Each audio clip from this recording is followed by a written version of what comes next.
নমস্কার বন্ধুরা, মোয়ের হেসেলে আপনাদের সবাইকে স্বাগত। আজকের রেসিপি টমেটো কাতলা। অসাধারণ একটি রেসিপি, খুব সুন্দর খেতে হয়। অবশ্যই বানাবেন এবং খুব কম উপকরণ দিয়ে এটা বানিয়ে নেওয়া যায়, যেগুলো ঘরে খুব সহজেই পাওয়া যায়।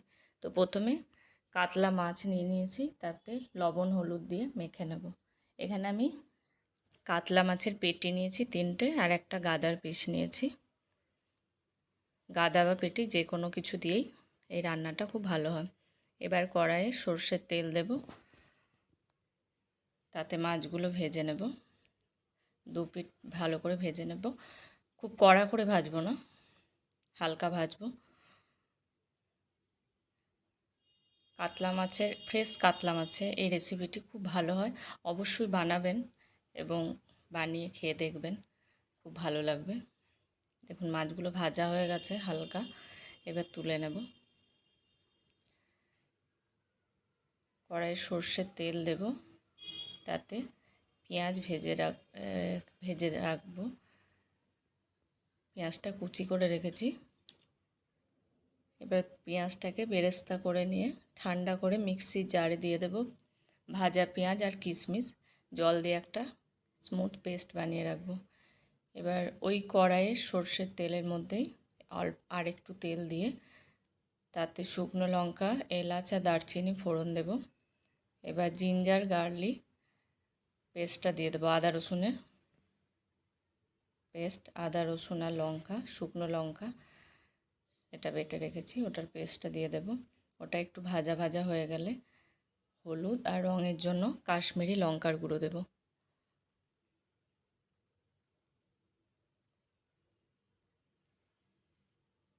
এটা একটু ভালো করে কষবো।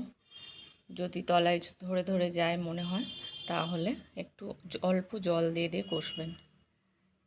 খুব একটা তেল ব্যবহার করিনি আমি, তাই মশলা একটু যদি লেগে যাবে মনে হবে, তাহলে জল দিয়ে কষবেন, ভালো হবে রান্নাটা। মশলাটা বেশ কিছুক্ষণ ধরে কষতে হবে। এবার জিরে গুঁড়ো আর ধনে গুঁড়ো দিয়ে দেবো, আবার ভালো করে কষে নেব।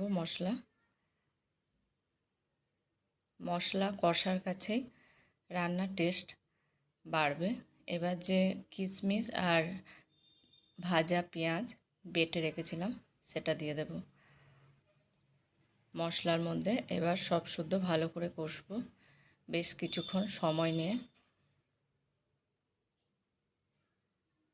অল্প আছে, দেখুন মশলা থেকে কেমন তেলটা ছেড়ে এসছে। এবার টমেটো দিয়ে দেবো। এখানে আমি বড় বড় 2টো টমেটো নিয়েছি।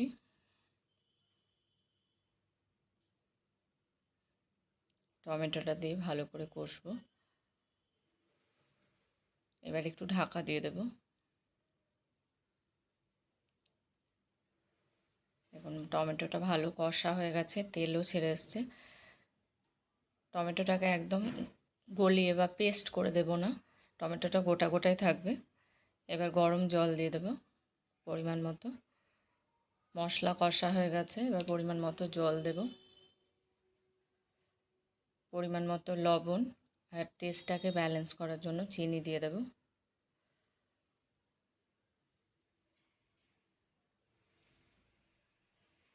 এবার এই গ্রেভির মধ্যে ভাজা মাছগুলো দিয়ে ভালো করে ফুটতে দেব ঢাকা দিয়ে। টমেটোটা এখানে গোটাই থাকবে। টমেটোটা দিয়ে ভাতটা মেখে খেতে খুব ভালো লাগবে। দেখুন মাছগুলো ফুটে গেছে গ্রেভির সাথে। এবার মাছগুলো একটু এপিট ওপিট করে নিয়ে আবার ঢাকা দিয়ে দেব। টমেটো কাতলা একদম তৈরি। দেখুন কালারটা কত সুন্দর হয়েছে, দেখেই খেতে ইচ্ছে করছে, তাই না? ভিডিওটি ভালো লাগলে লাইক করবেন, শেয়ার করবেন, রেসিপিটি অবশ্যই ট্রাই করবেন এবং কমেন্ট করে জানাবেন কেমন লাগলো। আর অন্য কিছু রেসিপি যদি দেখতে চান সেটাও কমেন্ট করে জানাবেন।